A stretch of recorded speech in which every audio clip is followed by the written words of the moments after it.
एलोज़ सुकुट्रीना homeopathic medicine जो कि intestinal problems के हवाले से काफ़ी ज़्यादा एक फ़ेमस होम्योपैथिक मेडिसिन है। बड़ी उम्र के अफराद में जब काफ़ी ज़्यादा उनको अपने इंटेस्टाइन के टिश्यूज़ काफ़ी ज़्यादा वीक हों या उनको अपने इंटेस्टाइन्स के ऊपर उनको अपनी आंतों की मूवमेंट के ऊपर कंट्रोल हासिल ना हो,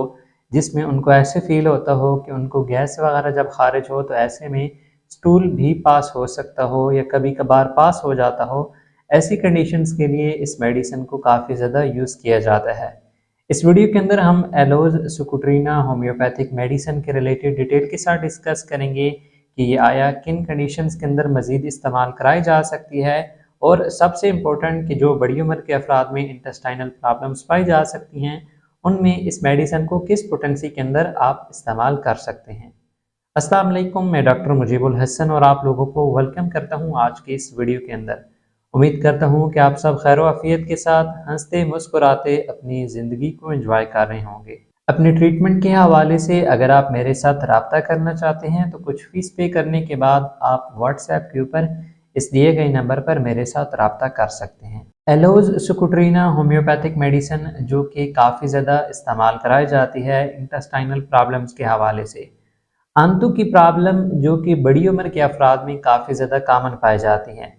गैस्ट्राइटिस, आंतों के अंदर इन्फेक्शन की प्रॉब्लम या फिर हल्के हल्की क्रैम्प्स, मरोड़ की कैफियत, ये तीन ऐसी कंडीशंस हैं जो कि बड़ी उम्र के अफराद को काफ़ी ज़्यादा फेस करनी पड़ती हैं। ये प्रॉब्लम्स ना सिर्फ बड़ी उम्र के अफराद में पाई जा सकती हैं बल्कि एज के किसी भी हिस्से में पाई जा सकती हैं, और ये प्रॉब्लम्स मेल फीमेल पेशेंट्स के अंदर पाई जाती हैं। बड़ी उम्र के अफराद में अक्सर औक़ात ये देखने मिलता है कि उनके पेट में बहुत ज़्यादा गैस बनती है, अक्सर औक़ात उनका पेट ख़राब रहता है, लूज़ मोशन कभी-कभार उनको रहते हैं, कभी उनको कॉन्स्टिपेशन रहती हैं। दोनों ही सूरतों के अंदर उनको जब स्टूल पास होता है, बड़ा पेशाब पास होता है, तो उसमें बदबू का इख़राज काफ़ी ज़्यादा पाया जा रहा होता है। इसके अलावा बड़ी उम्र के अफराद अक्सर औक़ात ये भी शिकायत करते हैं कि उनको अपने पेट के ऊपर कंट्रोल उस तरह से नहीं रह पाता या उनको अपने बड़े पेशाब के ऊपर उस तरह से कंट्रोल नहीं रह पाता। जब वो गैस ख़ारिज कर रहे होते हैं तो अक्सर औक़ात ऐसे में उनका बड़ा पेशाब भी ख़ारिज हो जाता है। इस स्पेसिफ़िक सिम्पटम के हवाले से एलोज़ सुकुट्रीना होम्योपैथिक मेडिसिन बहुत ही इम्पोर्टेंट और क्विक रोल प्ले करती है। ये मेडिसिन उन अफराद के लिए भी इस्तेमाल कराई जा सकती है जिनको इस तरह का वहम काफ़ी ज़्यादा रहता हो। मेरे पास क्लिनिक के ऊपर अक्सर औक़ात ऐसे पेशेंट्स आते हैं जिनकी एज काफ़ी ज़्यादा कम होती है, कि मतलब वो 20 से 25 साल की एज के होते हैं या बहुत हुआ तो 30 साल की एज तक होते हैं,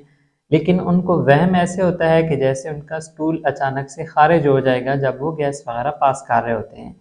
ये जो मूवमेंट होता है जिसके अंदर आपके जो रेक्टम के टिश्यूज़ होते हैं वो काफ़ी ज़्यादा वीक हो चुके होते हैं, ये प्रॉब्लम किन अफराद के अंदर पाई जा सकती है, ये बहुत ज़्यादा इम्पोर्टेंट पॉइंट है। जो अफराद ज़्यादातर बैठने वाला काम करते हैं, उनकी मूवमेंट वगैरह कम होती है या वो एक्सरसाइज वगैरह पे इतना ध्यान नहीं देते या अपनी डाइट पे इतना ज़्यादा फोकस नहीं करते, तो ऐसे पेशेंट्स के अंदर, इस तरह के अफराद के अंदर ये प्रॉब्लम पाए जाने के चांसेस ज़्यादा होते हैं।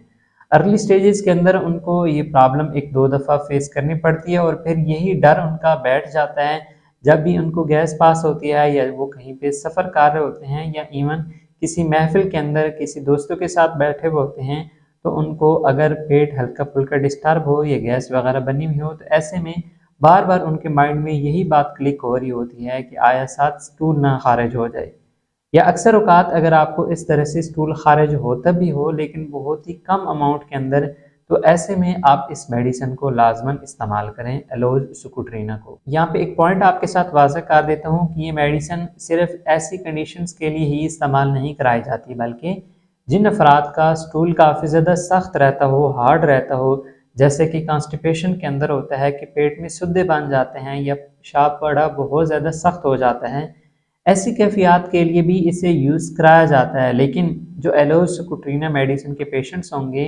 या आप में से कई सारे ऐसे अफराद होंगे जो ये फ़ील करते होंगे कि उनका जो स्टूल है वो बहुत ज़्यादा हार्ड रहता है, लेकिन उनको अपने पेट के ऊपर कंट्रोल नहीं रह पाता।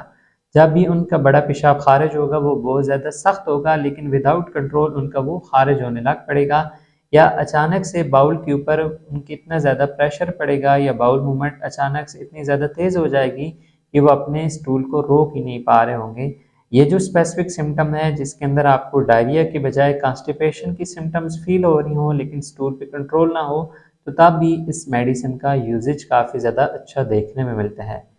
इसके अलावा इस मेडिसिन के जो पेशेंट्स होंगे मिजाजन, जैसे मैंने बात किया है कि वो काफ़ी ज़्यादा वहमी किस्म के होंगे कि उनके अंदर फियर ऑफ एब्डोमिनल मूवमेंट काफ़ी ज़्यादा पाई जाती होगी और इन अफराद को जिस्म के अंदर गर्माइश भी बहुत ज़्यादा फील होती होगी। जैसे कि सल्फर होम्योपैथिक मेडिसिन के पेशेंट्स के रिलेटेड कहा जाता है कि ये हमेशा से गर्म मिजाज वाले या गर्म जिस्म के अफराद होते हैं। इसी तरह से एलोज स्कूट्रीना मेडिसिन के पेशेंट्स को भी गर्मी बहुत ज़्यादा लगती होगी और इवन जब भी इनको गर्मी वगैरह फील होती होगी तो ये ठंडे पानी से अपने जिस्म को सुकून पहुंचाने की कोशिश करते होंगे। ऐसे अफराद के लिए गर्मियों के अंदर अक्सर औकात उन्हें पाइल्स की कंडीशन भी फेस करनी पड़ती होगी और ऐसे पेशेंट्स की जो पाइल्स होगी उसमें उनको गुच्छे नुमा फील होते होंगे अपने एनएस के पास। और इस तरह की बवासीर की कंडीशन के अंदर जब इनको गुच्छे नुमा मौके फील होते होंगे तो साथ स्टूल पास करने के बाद खारिश वगैरह भी काफ़ी ज़्यादा फील होती होगी। अब अलोसुकुट्रिन जो मेडिसिन है ये स्पेसिफिकली जो इंटेस्टाइन की प्रॉब्लम्स होती हैं, मतलब कि डाइजेस्टिव सिस्टम के अंदर जो मेजर रोल प्ले करने वाले एक आर्गन होते हैं उसके ऊपर इसका काफ़ी ज़्यादा इम्पोर्टेंट रोल देखने में मिल रहा होता है।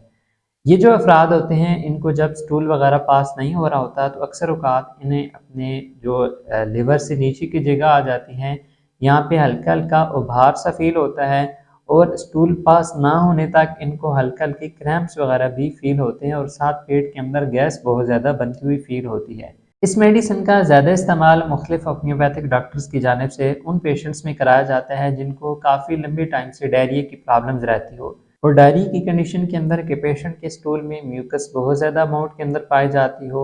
या स्टूल पे बिल्कुल ही कंट्रोल ना रहता हो, पानी की तरह स्टूल पेशेंट का आने लग पड़ा हो। ऐसी सिम्टम्स के अंदर ये मेडिसिन काफ़ी ज़्यादा मुफीद और अहम रोल अदा कर रही होती है। अगर खाने की रूटीन इन पेशेंट्स की आप देखेंगे तो ये परहेज़ी खाना काफ़ी ज़्यादा इस्तेमाल करते होंगे। गोश्त वगैरह इनको पसंद नहीं होगा, चावल वगैरह ये इतने ज़्यादा इस्तेमाल नहीं करते होंगे, लेकिन फिर भी इनके पेट की जो प्रॉब्लम्स होंगी ये काफ़ी ज़्यादा लंबे टाइम से फेस कर रहे होंगे। ऐसे में कभी वो गुड गट्स बैक्टीरिया की कमी के रिलेटेड सोचते होंगे, कभी उनको एच पाइलोरी के रिलेटेड फील होता होगा। मुख्तलिफ़ किस्म के थाट्स उनको अपने इंटेस्टाइन के या अपने स्टमक के या अपने लिवर के हवाले से ऐसी प्रॉब्लम्स वो सोचते रहते होंगे और उनकी मेडिसिन यूज़ भी करेंगे, लेकिन कोई खातिर ख्वाह उन्हें फ़र्क महसूस नहीं होता होगा। जब इस तरह की सिम्टम्स आप फील कर रहे होते हैं तो कोशिश करें कि अपने एरिया के होम्योपैथिक डॉक्टर के साथ मशवरा करें और उनकी कंसल्टेशन की बेस पे आप एलोज सुकुट्रीना होम्योपैथिक मेडिसिन को लाजमन इस्तेमाल करें। ये जो सिम्टम्स मैं आपके साथ शेयर कर रहा हूँ आप में से कई सारे अफराद इनको फेस करते होंगे। अब जिन अफराद की 50 साल से ऊपर एज होती है, चाहे वो मेल हों या चाहे फीमेल पेशेंट्स हों, ज़्यादातर उनमें ये प्रॉब्लम पाई जा रही होती हैं। इवन जिन फीमेल पेशेंट्स के यूट्रस का ऑपरेट हुआ हुआ होता है, यूट्रस निकला हुआ होता है, तो उनके अंदर भी डायरिया की प्रॉब्लम बहुत ज़्यादा पाई जा रही होती है। अक्सर औकात जिन फीमेल पेशेंट्स को डायरिया लंबे अरसे से रह रहा होता है, एब्डोमिनल इन्फेक्शन, इंटेस्टाइनल इन्फेक्शन बहुत लंबे अरसे से रह रही होती है, तो ये तीनों कैटेगरीज के पेशेंट इस मेडिसिन को एटलीस्ट 3 से 4 महीने तक रेगुलर यूज़ करें ताकि आपकी कंडीशन प्रॉपरली क्योर हो पाए। जो अफराद इस मेडिसिन को यूज़ करना चाहते हैं उनके लिए मैं 3 से 4 इंडिकेशन आपको बता देता हूँ, जिसमें सबसे पहली इंडिकेशन ये आ जाती है कि जो अफराद मेंटली तौर पे काफ़ी ज़्यादा एक तो वहमी रहते हों, परेशान रहते हैं और हर वक्त उनके माइंड के अंदर अपनी इंटेस्टाइन्स के हवाले से काफ़ी ज़्यादा थाट्स वगैरह आते रहते हों, किसी भी महफिल के अंदर वो बैठें या कहीं पे भी मजमे के अंदर वो हों और उनको ऐसे फील होता हो कि हवा जब उनकी खारिज होगी और साथ स्टूल खारिज हो जाएगा, तो ये मेडिसिन वो इस्तेमाल कर सकते हैं। सेकेंडली, अगर आपके लंबे टाइम से इंटेस्टाइनल इन्फेक्शंस की प्रॉब्लम चाह रही है जिसमें कभी स्टूल कभी डायरी की कंडीशन रहती हो, मतलब ये चीज़ें आपस में बदल बदल के रह रही हों, तब भी आप इस मेडिसिन को यूज़ कर सकते हैं। थर्ड पे, अगर आपको काफ़ी ज़्यादा वॉमिट की कंडीशन रही हो, फूड पॉइजनिंग रही हो और उस वजह से डायरी की प्रॉब्लम स्टार्ट होगी हो और डायरिया कंटिन्यूसली 2 से 3 हफ्ते तक चल रहा हो या इवन 1 हफ्ते से ज़्यादा का टाइम हो चुका हो, तो तब भी आप इस मेडिसिन को इस्तेमाल कर सकते हैं। ये मेडिसिन वैसे तो डॉक्टर की कंसल्टेशन के बगैर आप इस्तेमाल ना करें, लेकिन जो कंडीशंस मैंने आपके साथ शेयर की हैं, अगर ऐसी कंडीशंस आप फेस कर रहे हैं तो आप इसको यूज़ कर सकते हैं। 30 या 200 पोटेंसी के अंदर इस मेडिसिन की कोई भी साइड इफ़ेक्ट्स वगैरह नहीं है। 30 पोटेंसी के अंदर जब एलोसोकोटोइना होम्योपैथिक मेडिसिन को आप यूज़ करेंगे तो इसके 5 ड्रॉप 1 कप पानी में डालकर दिन में 3 मरतबा खाने से 15 मिनट पहले आपने इस्तेमाल करने होंगे। 200 पोटेंसी के अंदर इस मेडिसिन के 5 ड्रॉप 1 कप पानी में डालकर दिन में जस्ट 2 मरतबा फिर आपने इस्तेमाल करने होंगे। उम्मीद है आज की वीडियो आप लोगों को पसंद आई होगी। कोई भी अगर आपका क्वेश्चन होता है इस होम्योपैथिक मेडिसिन के रिलेटेड तो आप कमेंट्स के अंदर पूछ सकते हैं। ये अपने ट्रीटमेंट के हवाले से अगर आप मेरे साथ रब्ता करना चाहें तो फीस पे करने के बाद आप व्हाट्सएप के ऊपर इस दिए गए नंबर पर मेरे साथ रब्ता कर सकते हैं। मिलते हैं फिर नेक्स्ट वीडियो में, तब तक के लिए फ़ी अमानिल्लाह।